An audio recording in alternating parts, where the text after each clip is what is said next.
Amém?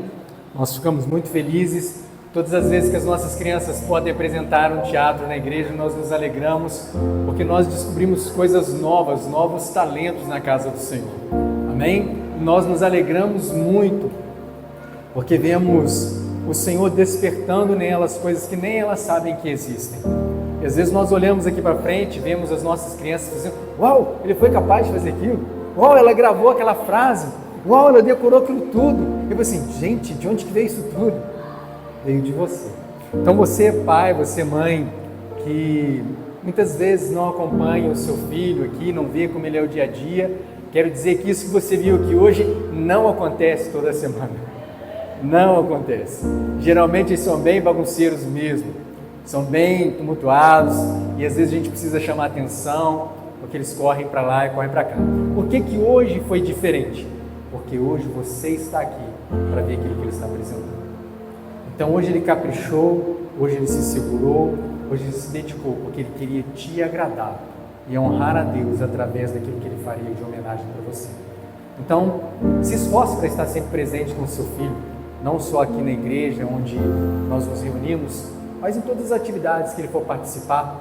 É muito bonito a gente vê as crianças aqui à frente e ela fica procurando, todo mundo pode ver ela, mas quando a mãe e o pai vê, aí tudo se completa.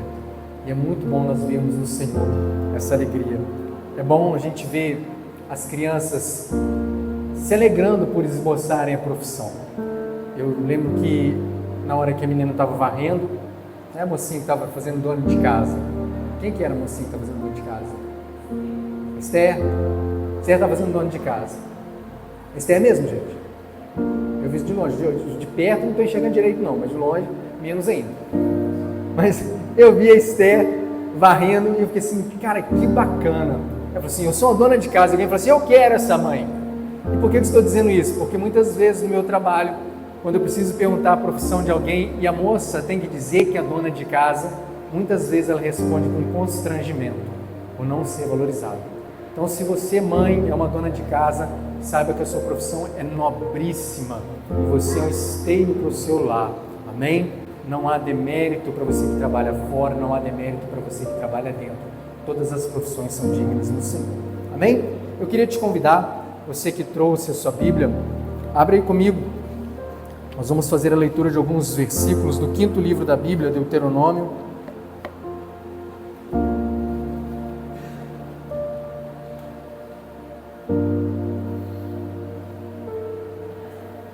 Aleluia. Deuteronômio capítulo 34, último capítulo do livro de Deuteronômio, pertinho de Josué.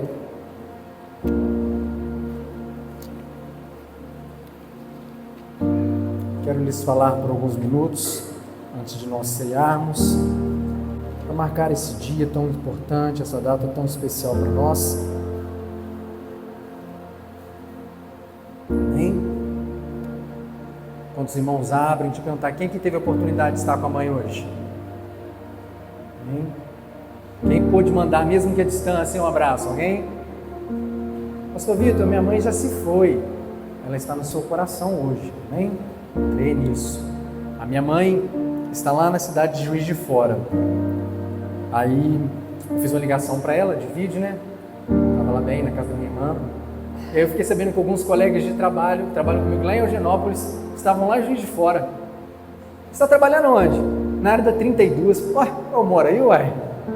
Passa na casa da minha mãe aí e dá um abraço nela. E o menino não foi lá? Foi lá na casa da minha mãe, bateu lá. Lógico, quando ela viu a viatura chegando, ela falou assim: ai meu Deus, o que aconteceu com meu filho? Calma. Aí ele explicou que ele foi lá, me levou um abraço. Irmãos, aquilo alegrou o dia da minha mãe, alegrou o meu também. Ver como Deus cuida de nós nos mínimos detalhes. Amém? Todos abrimos, irmãos, Deuteronômio capítulo 34, nós vamos ler do verso 1 até o verso 7, depois a gente vai pular para o 10, vamos ler até o 12. Se você tem o hábito, gosta de ficar de pé, pode ficar de pé. Se você gosta de ficar sentado, também pode ficar sentado. Nós demonstramos reverência pela palavra de Deus quando nós vivemos a palavra. Amém? Ficar de pé, ela precisa ser um reflexo de ter um coração também de pé, um coração em prontidão diante do Senhor. Amém? fique bem à vontade para nós lermos. Todos achamos? Graças a Deus. Podemos ler? Diz assim a palavra do Senhor. Então, das campinas de Moabe, Moisés subiu ao cume do monte Nebo, ao topo do Pisga, em frente a Jericó.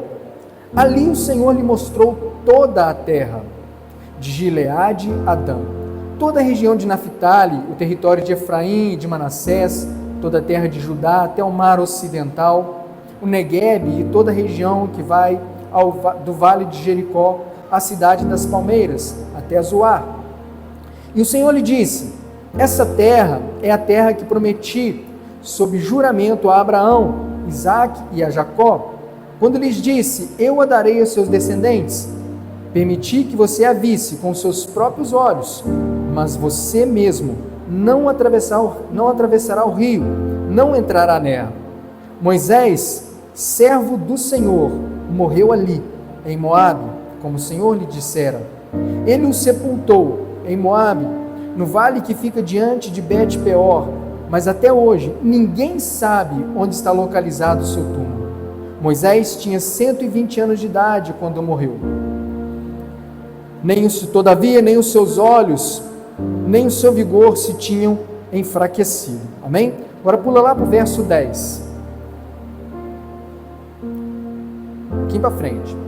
Verso 10 diz assim: em Israel nunca mais se levantou um profeta como Moisés, a quem o Senhor conheceu face a face, e quem fez todos aqueles sinais e maravilhas que o Senhor tinha enviado para fazer no Egito, contra Faraó, contra todos os seus servos e contra toda a sua terra.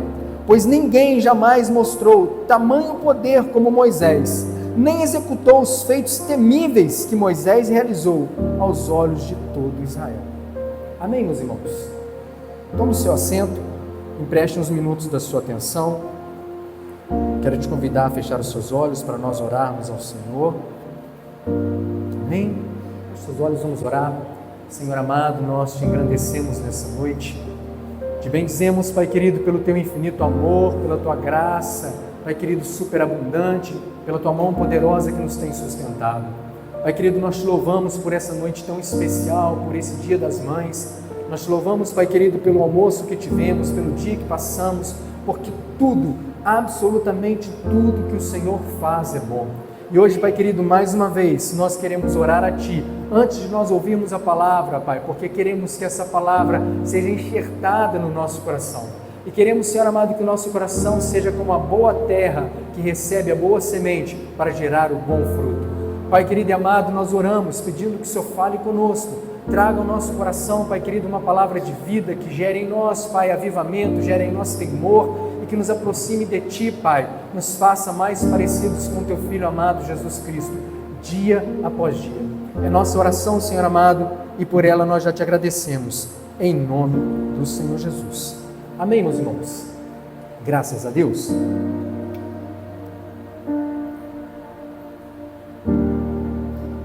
Aleluia. Irmãos, o texto que nós escolhemos para esse dia tão especial, em que nós juntamos uma Santa Ceia, em que nós juntamos o Dia das Mães, em que nós juntamos um dia de domingo, um dia comum para os olhos de muitas pessoas, mas não para aqueles que creem em Deus, porque diz a palavra que este é o dia que o Senhor já fez, por isso nós precisamos nos alegrar, precisamos jubilar nesse dia. Então, para esse dia tão especial, aprove a Deus nos dar essa palavra, esse texto que nós lemos agora há pouco. Esse texto, irmãos, no final do livro de Deuteronômio, é a narrativa do fim da vida de Moisés. Se eu perguntar assim, quem já ouviu falar de Moisés, irmãos? Todo mundo já ouviu falar de Moisés, seja nas músicas, seja nos desenhos animados, seja nos filmes, seja a novela dos 10 Mandamentos que passou na Record, todo mundo já ouviu falar de Moisés. Mas esse texto especificamente, ao contrário de muitos outros, não está falando dos feitos de Moisés, não está falando dos milagres que Moisés executou de forma direta, está falando especificamente do encerramento da vida de Moisés. E tem alguns detalhes que nos chamam a atenção e que eu queria partilhar, ou melhor, partir deles nessa noite, quando a Bíblia diz que Moisés, ao fim da sua vida, as portas de entrar na terra prometida, Deus dá para ele um vislumbre, fala assim, olha Moisés, sobe ao cume do Monte Nebo, ao topo do Pisga, e olha, está vendo toda essa terra que está diante dos seus olhos? Estou vendo, Senhor. Está vendo mesmo, Moisés? Estou. Você está enxergando bem, Moisés? Estou, Senhor. Pois é, essa aí é a terra que eu prometi a Abraão, Isaque e Jacó. Essa, Moisés, é a terra que vocês estão esperando por 40 anos. Essa, Moisés, é a terra sobre a qual eu falei tantas vezes que mana leite e mel. Sabe essa terra, Moisés? Sei, Senhor. Você não vai entrar. E aí, quando a gente olha para esse texto, a gente pode pensar assim, puxa vida, né? Moisés não vai entrar nessa terra, ele vai morrer. Pois é, irmãos, Deus tem propósito em todas as coisas, não tem? A gente poderia pensar assim, poxa, na hora de ganhar o 10, Deus tirou Moisés da fita, Deus deixou Moisés de fora, Moisés foi escanteado, mas a Bíblia não diz apenas que Moisés morreu, ela começa a trazer um conjunto de informações a respeito de Moisés. Olha, você que pode estar aí pensando que Moisés foi desprezado porque não entrou na terra prometida, você pode estar aí pensando que Moisés teve o seu valor diminuído porque Deus deixou ele de fora. Não, fique você sabendo que nunca, jamais, never, nunca houve ninguém como Moisés. Nunca apareceu em Israel alguém como Moisés, que tivesse agido pela mão do Senhor como ele agiu, que tivesse feito os milagres como ele fez diante de todo o faraó, diante do teu povo, diante da tua terra. Esse Moisés é aquele com quem Deus falava face a face. Então Deus, ao mesmo tempo que fala da morte de Moisés e por um propósito que tinha no coração dele, e um dia nós podemos até perguntar para saber, Deus resolve deixar Moisés de fora, mas ele faz questão de dizer que Moisés não era uma pessoa qualquer. Moisés, irmãos, ele é uma das pessoas mais personificadas da Bíblia. Em que sentido? Se eu falar para os irmãos assim, os irmãos sabem o que é bombril? O que é o bombril, irmãos? O que é? Uma palha de aço, uma esponja de aço. Mas bombril é uma esponja de aço, sim ou não? Bombril é uma marca de esponja de aço, sim ou não? Se eu dizer assim, pega um bombril lá para mim, você pode tirar e falar assim, ó, tinha só o bombril da Assolan. Não acontece às vezes? Porque a gente pega um nome e coloca aquele nome sobre o produto. Então você pergunta assim, quem é que conhece Durex? O que é Durex? Durex também é uma marca de fita adesiva. Antigamente tinha uma marquinha que chamava Erroex. Irmãos, lembram de Erroex mais antigos? Erroex era uma marca de corretivo ou barro branco. Então, em alguns casos, a marca ela fica tão famosa que ela se sobrepõe ao produto que ela representava. Moisés é um tipo desse tipo de analogia que nós estamos usando. Moisés, irmãos, ele ficou tão grande para a nação de Israel que muitas vezes, ao invés dele falar assim, olha, nós temos uma lei que julga o nosso povo. Não, nós temos Moisés. Lá na frente, quando Jesus está contando a parábola do rico e do Lázaro, quando o rico foi lá para o lugar de tormento e ele pede, Senhor, deixa eu voltar para falar com os meus irmãos que isso aqui é verdade. Não. A Bíblia diz que ele tinha lei? Não, a Bíblia diz sim. Eles têm Moisés e os profetas. Em vários lugares, irmãos, nós vamos ver a citação não da lei, não do ordenamento, mas personificando o próprio Moisés. Quando lá na frente nós vamos ver Jesus no Monte das Transfigurações. Quem que apareceu lá, irmãos? No Monte da Transfiguração com Jesus? Quem? Moisés, mas quem? Elias. Ali a gente tinha o ministério da lei, representado por Moisés. A gente tinha o ministério da profecia, representado por Elias. A gente tinha o ministério dos apóstolos, representado por Pedro, Tiago e João. Naquele bolo ali, estava lá Moisés. Se a gente olhar as citações, irmãos, de Moisés na palavra do Senhor, ao longo de todas as escrituras, nós vamos ver que Moisés é o terceiro personagem mais citado. Ele vai perder para Jesus e para o rei Davi. Se a gente olhar só no Novo Testamento, por 80 vezes nós vamos ver citações diretas ao nome de Moisés. Seja pela a lei de Moisés, ele tem Moisés que os acusa. Olha, na lei de Moisés, ou melhor, na lei, Moisés mandou apedrejar essa mulher em adultério. Então nós vamos ver várias citações, irmãos, desse importante homem na história bíblica. Agora, por que eu estou te contando isso tudo? Ou por que nós estamos trazendo à memória isso tudo que você já sabe a respeito da vida de Moisés? Porque hoje nós lemos sobre a morte de Moisés, sobre o encerramento do ministério de Moisés. A palavra diz que melhor que o dia do nascimento é o dia da morte. Melhor é a casa onde há luto do que uma casa onde há festa. Melhor é o fim do que o começo das coisas. Por quê? Porque no fim é que nós vamos ver se valeu a pena. Então aqui nós analisando o fim da vida de Moisés, nós vemos que ele fechou com chave de ouro. Foi um homem que mesmo depois da sua morte, continuou falando através dos seus escritos. Irmãos, a gente, quando fala de Moisés, talvez a gente não tenha a mesma noção, a mesma dimensão de quem foi Moisés para o povo de Israel, para quem a Bíblia foi escrita. Moisés, irmãos, foi um homem que ele tinha tanta intimidade com Deus, tanto entrosamento com Deus, que certa vez os seus irmãos questionando a Deus por que só Moisés era tratado como especial. Por que Deus só fala com Moisés? Por quê? Será que eu, Arão, e eu, Miriam, não somos tão especiais? E Deus dá um recado para eles, falou assim, olha, fiquem vocês sabendo que quando tem profetas, eu falo com eles em sonho, mas com Moisés eu falo face a face. Aí Moisés, daquela empolgada, falou, Senhor, então, o que o senhor acha de se eu me mostrar a sua glória? Irmãos, Deus podia ter falado assim, sai fora, rapaz, não é para tanto não, põe-te no teu lugar.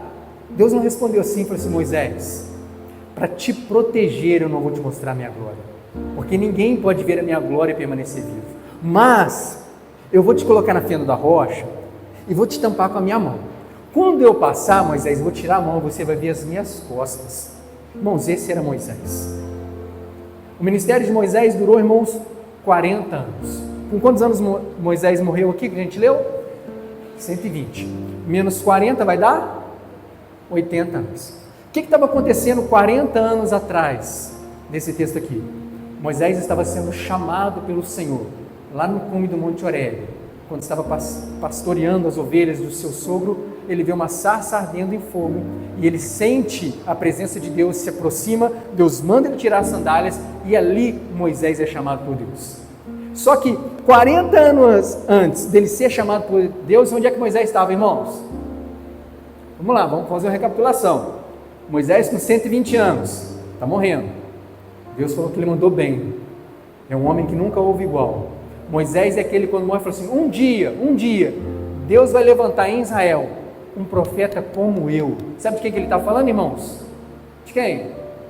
De Jesus. Irmãos, olha que peito. Um cara como eu.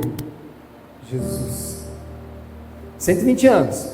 40 anos antes, com 80 anos, onde é que Moisés estava? No cume do Horebe, na sarça ardente.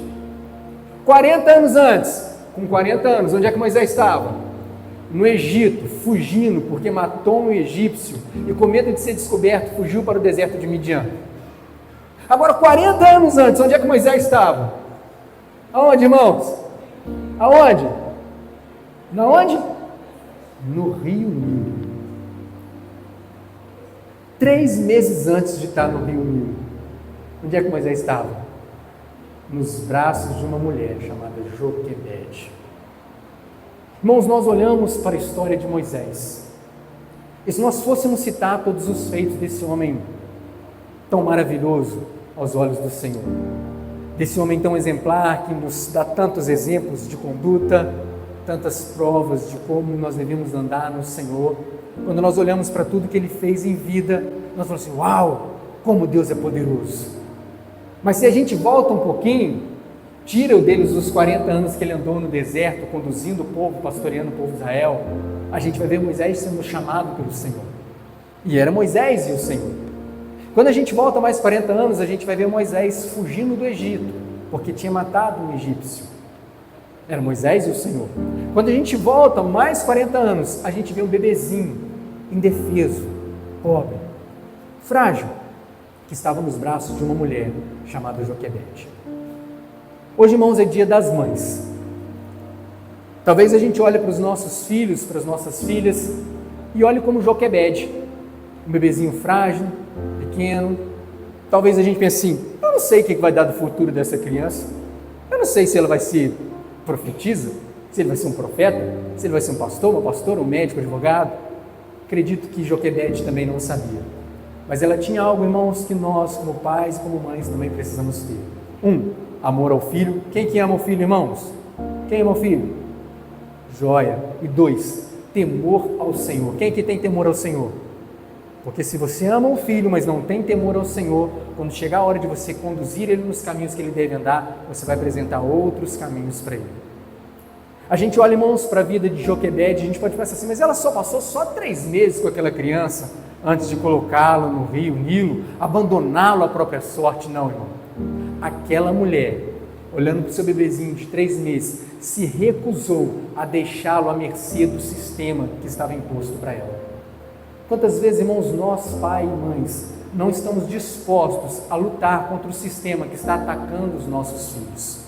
Aquela época, quem estava atacando os filhos era Faraó.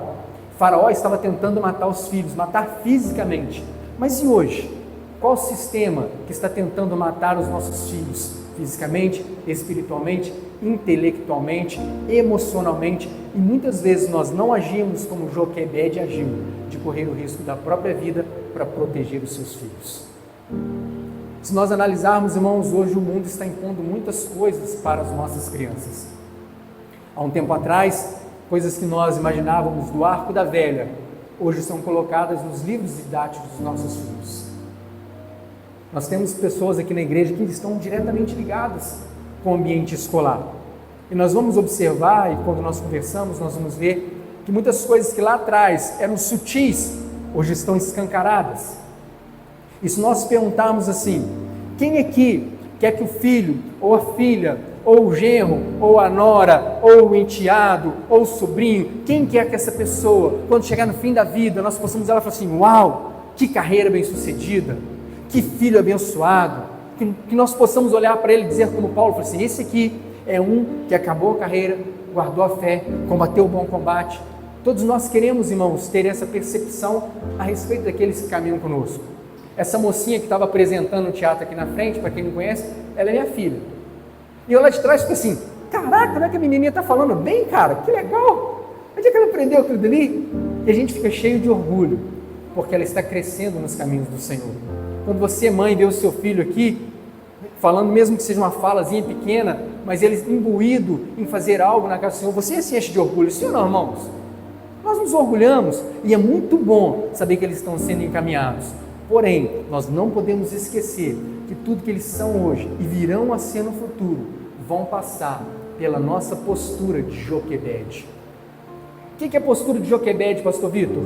Não deixar que o sistema atual mate os filhos que nós carregamos. Hoje, irmãos, nós estamos vivendo num contexto de linguagem neutra, nós estamos vivendo num contexto de banheiro único, nós estamos vivendo num contexto de muitas ideologias que estão sendo implantadas na cabeça de nossas crianças, nós estamos vivendo num contexto em que Deus é relativizado. A gente não precisa mais falar de verdade, porque cada um tem a sua verdade, não existe mais saber certo ou saber errado, existem saberes diferentes. Irmãos, se existem saberes diferentes, é porque existem verdades diferentes. E se existem verdades diferentes, quando Jesus diz que eu sou o caminho, a verdade e a vida, perdeu o sentido. Então nós precisamos ser Joquebedes do Senhor e proteger aqueles ou aquelas que Deus confiou nas nossas mãos. Hoje, irmãos, é dia das mães, só que não faz sentido nós falarmos de mães, se não falarmos dos filhos que essas mães geraram. Faz sentido para os irmãos? Porque são eles que nos tornam pais e nos tornam mães. Nós escolhemos falar sobre Joquebede, mas poderíamos ter citado tantas outras mulheres na Bíblia que também agiram com amor aos filhos e com temor ao Senhor. E por que, pastor Vitor, que nós precisamos lembrar disso? Porque qualquer que seja o estágio da vida, ou da maternidade, ou da paternidade, nós precisamos ter essas coisas, amor aos filhos e temor ao Senhor. A Bíblia vai nos contar a história de Ana. Quantos filhos Ana tinha, irmãos, quando orou o Senhor amargamente? 0. Ou como diria meu pai, 0 bolinha ó, não tinha nenhum. E ela foi diante do Senhor chorar por um filho. Ela tinha amor a um filho que nem tinha, porque ela ia consagrá-lo ao Senhor quando nascesse. E também tinha temor ao Senhor. A gente vai olhar mais para frente, a gente vai encontrar a Joquebede com um filho de 3 meses. Olha mais um pouquinho para frente, a gente vai encontrar uma mãe chamada Eunice. Os irmãos sabem quem que era o filho de Eunice? Sabe? Eunice teve um filho de muita excelência, irmãos, que recebeu o privilégio, ou teve a honra de receber 2 cartas do apóstolo Paulo. O filho de Eunice se chamava Timóteo. E quando Timóteo vai fazer um elogio para ele, ele fala assim, Timóteo, eu vejo que você é um cara de Deus, cara. Eu vejo que você é um camarada fiel, firme nas palavras que você recebeu. E eu vejo que você tem uma fé não fingida, como tinha na sua avó Lloyd e tinha na sua mãe Eunice. Então Timóteo era um cara de Deus, mas ele tinha uma mãe que amava e que temia Deus. A gente vai olhar um pouquinho mais à frente, a Bíblia vai nos contar a história de uma outra mãe, cujo nome a Bíblia nem menciona, só chama ela de mulher cirofenícia, ou alguns outros textos vai dizer mulher cananeia. E aquela mulher vai até Jesus, porque ela tinha uma filha que estava mal em casa, estava endemoniada. É para essa mulher que ela começa: Senhor, tem de misericórdia da minha filha, Senhor, tem de misericórdia da minha filha. E Jesus fala assim: eu não vim senão para os filhos de Israel, eu não posso tirar pão da boca dos filhos e dar para os cachorrinhos. Irmãos, conhecem essa passagem? Ah, tudo bem, Senhor, mas até os cachorrinhos comem das migalhas dos pães que caem nas mesas. Assim, uau, grande é tua fé, tua filha está curada. Nós vamos encontrar, irmãos, mães em diversos estágios, e todas elas, movidas por um temor ao Senhor e por um amor ao Filho, conseguem mover os céus em favor daqueles que estão sob sua guarda. Quem é que é mãe ou pai nessa noite? Glória a Deus. Nós precisamos amar os nossos filhos, irmãos, mas nós precisamos temer ao Senhor. Por que nós precisamos temer ao Senhor? Vou perguntar de novo para poder melhorar a pergunta. Quem é que tem filho ou filha? Deixa eu dizer algo para você. A Bíblia diz que os filhos são do Senhor. O Senhor confiou um filho ou uma filha na sua mão, como confiou um dia Moisés nas mãos de Joquebede, como confiou um dia Jesus nas mãos de Maria e de José. Aí você pode pensar assim: mas Jesus era o Filho de Deus, é claro que Deus ia tomar conta. Sim ou não, irmãos? Jesus nasceu com um propósito, mais ou menos, porque quando Herodes quis matar as crianças, um anjo aparece para José e fala assim: cara, é melhor tu fugir para o Egito, porque o rei quer matar o menino. E o que eles precisaram fazer? Fugir para o Egito. Era o Filho de Deus, era protegido por Deus, nasceu com um propósito, mas Deus colocou um pai e uma mãe para zelar por ele, igual colocou a mim e a você para zelar pelos nossos filhos. Os nossos filhos, irmãos, cumprirão os propósitos deles diante do Senhor. Se nós os ajudarmos, o caminho será bem mais fácil. Então, irmãos, nós precisamos entender que os filhos que nós hoje julgamos como nossos, antes de serem nossos, eles são do Senhor. Então, quando você olhar para o seu filho assim: seu traste, seu menino, seu peste, lembre que antes dele ser seu filho, ele é filho do Senhor. Talvez você pense que ele chegou na sua vida no dia do nascimento, mas para o Senhor, diz o Salmo 139, os olhos do Senhor estavam vendo quando ele ainda era uma substância informe no seu ventre ou no ventre da sua mãe, e ainda que nenhum dos dias dele ainda existisse, todos eles já estavam registrados no livro do Senhor. Mas eu nem sei para que ele nasceu. Você não sabe, mas o Senhor, quando olha para ele, diz assim: olha, antes que você nascesse, eu já tinha te escolhido e te designado como profeta das nações. Então, irmãos, talvez nós nem enxerguemos o propósito da vida dos nossos filhos, mas o Senhor já tem todos os dias dele escritos nos nossos livros. Por isso, meu querido irmão e irmã, nós temos uma responsabilidade muito grande como pais e como mães, que é direcionar os nossos filhos, impulsioná-los na direção do propósito que Deus tem para a vida deles. Por quê, pastor Vitor? Porque cada um de nós, irmãos, carrega uma missão. Tem uns que Deus vai dar a missão de conduzir o carro, para outros Deus vai dar a missão de empurrar o carro, para outros Deus vai dar a missão de fazer a ignição no carro. E ao final do tempo, Deus vai cobrar de cada um a resposta de acordo com aquilo que Deus confiou na mão. Qual que era a sua missão? Empurrar o carro. Empurrou bem? Joia, então nota 10. E a sua função, qual que era? Conduzir o carro? Conduziu bem? Conduzi, então nota 10. Pastor Vitor, o que isso tem a ver? Isso tem tudo a ver com a parábola dos 10 talentos. A uns, Deus deu 5. A outros, o Senhor da terra deu 2. E a outra, Ele deu 1. E a Bíblia diz assim: Deus deu a cada um conforme a sua capacidade de administrar. Então, irmãos, o filho que Deus deu na sua mão, não acho que você vai ter que se desdobrar para fazer dele um gentleman, uma rainha, um lord Farquaad. Quem já assistiu o Shrek vai lembrar? Não, irmãos, tudo que você precisa para encaminhar o teu filho no propósito que Deus colocou para ele, já está dentro de você. Você só precisa amar o teu filho ou filha e temer ao Senhor. Tem uma ilustração muito antiga que falava a respeito de um banco de um comandante. Uma cadeira solta aqui? Deixa eu pegar uma cadeira solta. Solta aí, uma ilustração muito antiga que falava a respeito do banco de um comandante. Dá para os irmãos chegarem no banco aqui? Era um banco simples, irmãos, que tinha num quartel dessas cidades da vida aí. E um coronel disse assim: ô fulano, tá vendo esse banco aqui? Eu quero que você tome conta dele e não deixe ninguém sentar nesse banco. Sim, senhor, comandante. E a pessoa ficou lá do lado do banco. Um dia, 2 dias, trocava o turno, ele falava com outra pessoa: olha, toma conta desse banco aqui, porque o comandante mandou tomar conta do banco. E passou um mês, invertia a escala, e quando ele era rendido, eu falei assim: ó, estou saindo de serviço, mas tem que tomar conta daquele banco, ele não pode deixar ninguém sentar, porque o comandante mandou tomar conta do banco. Irmãos, era um banco comum. O que tornava esse banco especial, irmãos? A ordem de quem? O que tornava esse banco especial era quem tinha ordenado tomar conta daquele banco. Sabe o que torna o seu filho mais do que especial? Quem te mandou cuidar dele. Quem mandou você cuidar do teu filho, amar o teu filho, não foi o médico, não foi a sociedade, foi o próprio Deus, que também é pai dele.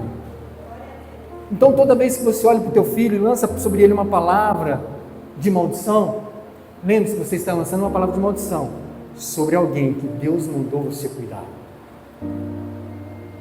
A ilustração do banco conta, no final das contas, que o comandante só tinha dado aquela ordem para ninguém sentar no banco, porque a tinta do banco estava fresca no primeiro dia. A tinta estava fresca, falou assim: fulano, toma conta e não deixa ninguém sentar, porque a tinta estava fresca. E ele foi embora, ele falou, o comandante falou para ninguém sentar aí. E a ordem foi passando, 1 dia, 2 dias, 1 mês, 1 ano, a tinta já tinha secado e ninguém sentava no banco, porque havia uma ordem do comandante. Cumpriu a ordem do comandante, irmão, sim ou não?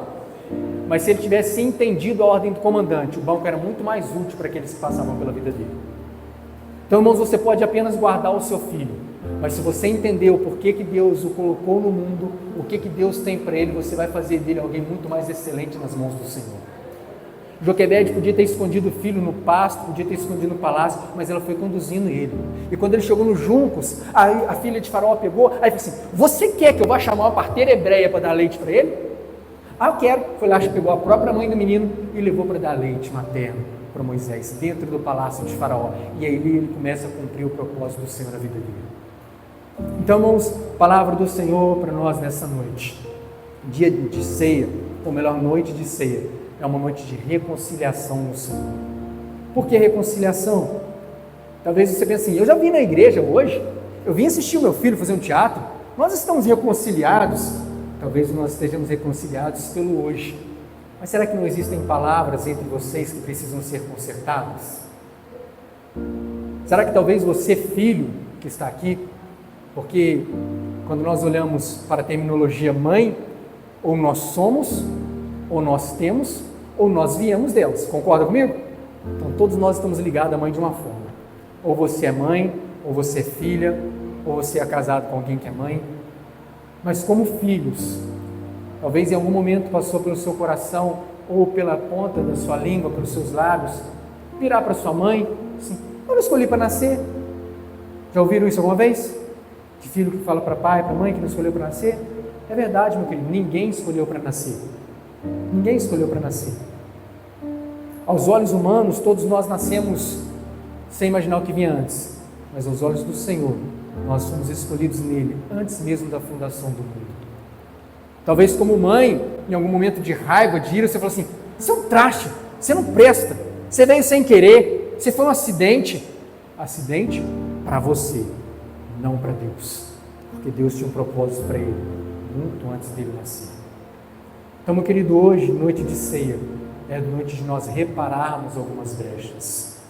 Família, irmãos, é o primeiro propósito do Senhor. Talvez você não vai ter oportunidade de falar algumas coisas para sua mãe, se ela não estiver aqui hoje. Talvez você não vai ter oportunidade de falar para ela pessoalmente, porque ela já foi. Talvez você não vai ter oportunidade de falar para ela, porque ela não mora nessa cidade. Mas se você tem oportunidade, por uma ligação, por uma mensagem, é noite de reconciliação. É noite de pedir perdão, é noite de perdoar. Existem muitos filhos, irmãos, que já estão há 500, 20, 1000 anos dentro da igreja, perdoaram todo mundo, mas não perdoou o pai, não perdoou a mãe por conta do que ouviu, por conta do que viu, por conta do que sentiu.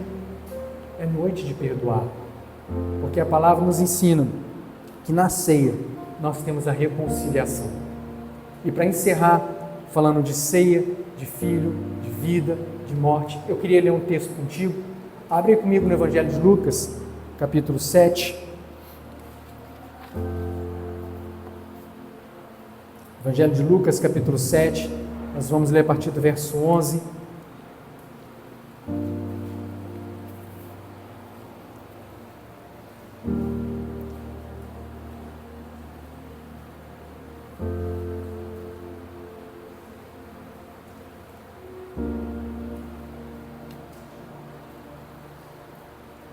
Amém?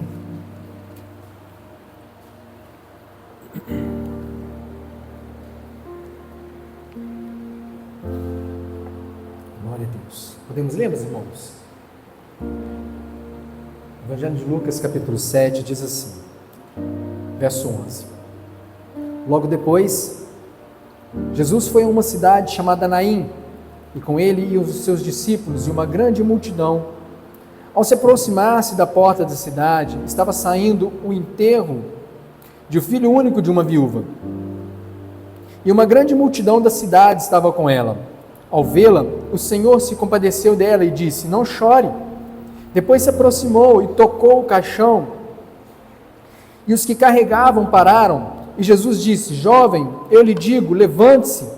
O jovem sentou-se e começou a conversar com Jesus, e ele o entregou a quem, irmãos? E todos ficaram cheios de temor e louvaram a Deus. Um grande profeta se levantou entre nós, diziam eles. Deus interveio a favor do seu povo. Essas notícias se espalharam por toda a Judéia e regiões circunvizinhas. Amém?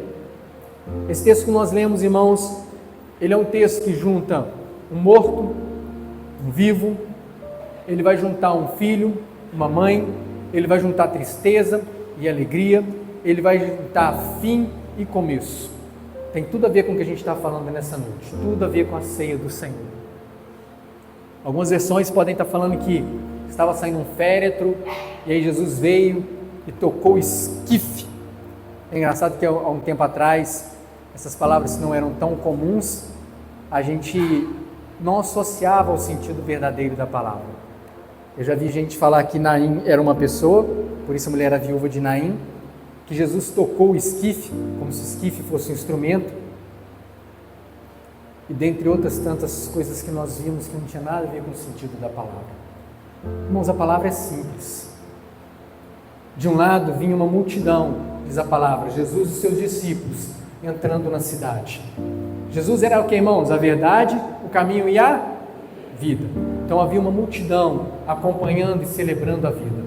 Do outro lado também havia uma multidão, só que eles não celebravam a vida, eles estavam lamentando a morte. Quando a vida e a morte duelaram naquele ambiente, degladiaram naquele cenário, quem saiu vencedor, irmãos? Toda vez que algo que está morto encontra com Jesus, ele é ressuscitado.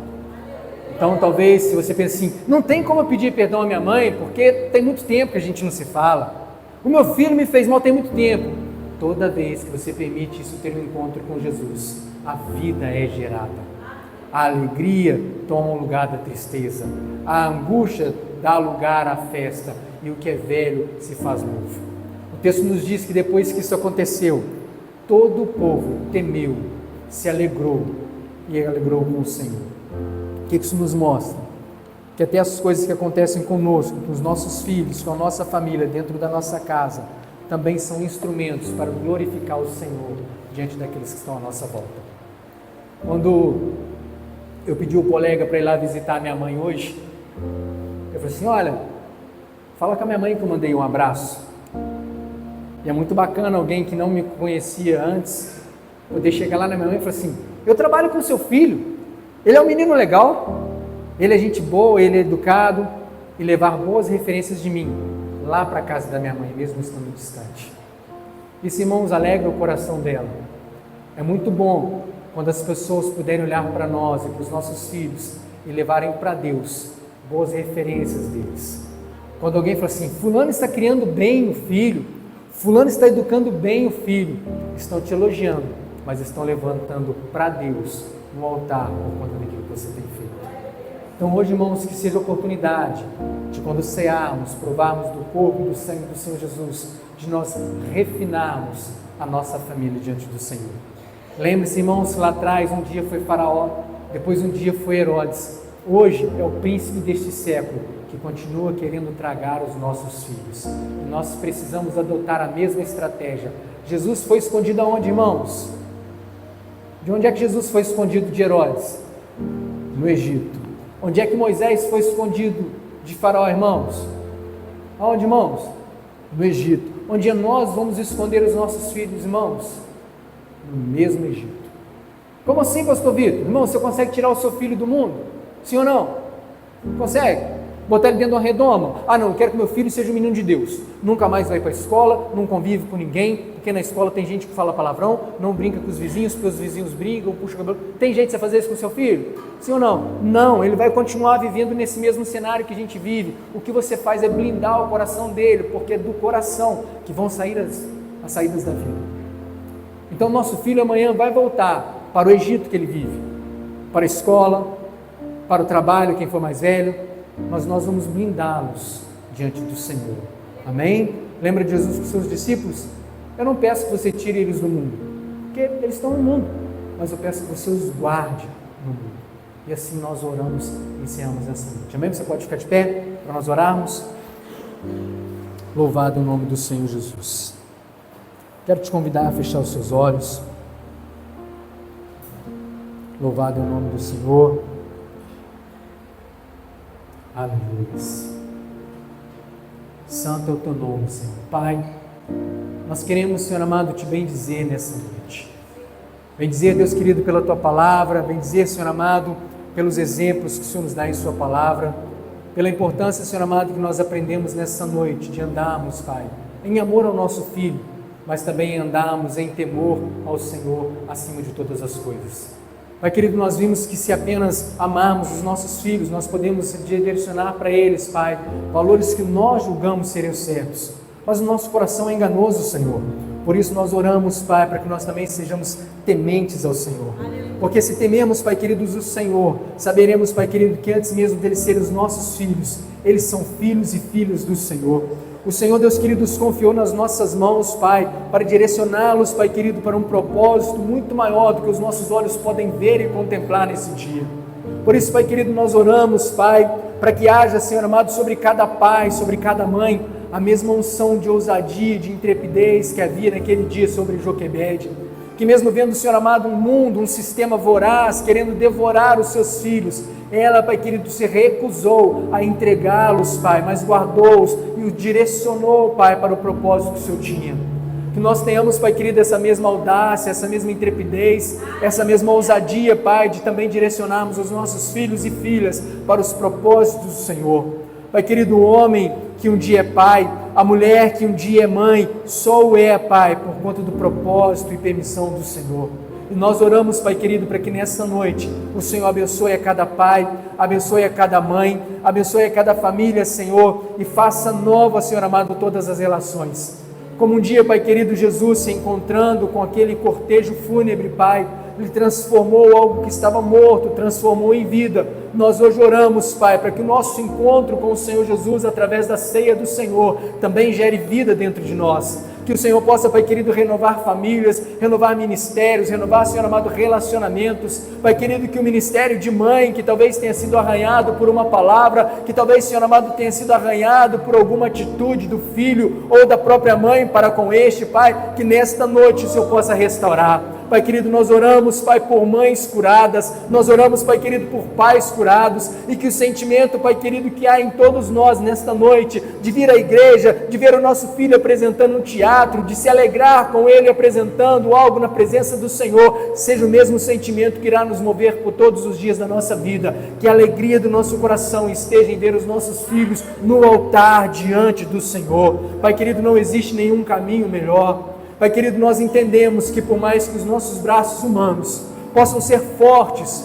Por mais, Senhor amado, que o nosso conhecimento humano possa proteger, nós reconhecemos que não há lugar melhor, não há proteção melhor do que no Teu altar. E nós, Pai querido, como pais e como mães, queremos consagrar os nossos filhos no Seu altar, para que a nossa casa, Pai querido, esteja edificada no Senhor, e os nossos relacionamentos, Pai querido, sejam saudáveis em Ti. Nós oramos, Pai querido, nesta noite, declarando a Tua bênção sobre a nossa vida, sobre a nossa casa, sobre o nosso lar, Pai, e sobre a nossa família. Que as nossas mães sejam abençoadas, Pai, que os nossos pais sejam abençoados, e que o Teu nome seja glorificado, Senhor amado, em cada lar, em cada casa e em cada família. E assim, Pai querido, nós queremos cear nessa noite, celebrando aquele que um dia nasceu, que um dia cresceu, que um dia cumpriu o Teu propósito, morreu, mas ressuscitou, e hoje está vivo, assentado à direita do Deus Pai Todo-Poderoso. E através desse nome nós ceamos nesta noite, fazendo memória de tudo aquilo que Ele fez por nós. Aleluias.